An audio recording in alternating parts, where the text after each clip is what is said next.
Как мисли човек, който е изградил индустриална империя? Карнеги започва от бедност и тежък труд, после изгражда едно от най-големите богатства на своето време. Но тази книга не е за хвалба. Тя е философия. За богатството, за труда, за отговорността на успеха. Евангелието на богатството наистина е класика и то е за хора, които мислят мащабно и искат да постигнат нещо голямо в живота.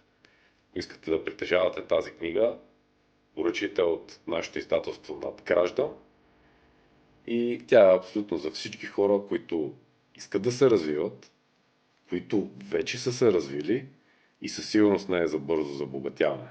Това е философия как да живеем след като вече сме постигнали успеха, но може да бъде от невероятна помощ и на хората, които те първа започват да изграждат своето благосъстояние. Издателство Надграждам, аз съм Борис Бачев, абонирайте се за нашите канали в социалните мрежи.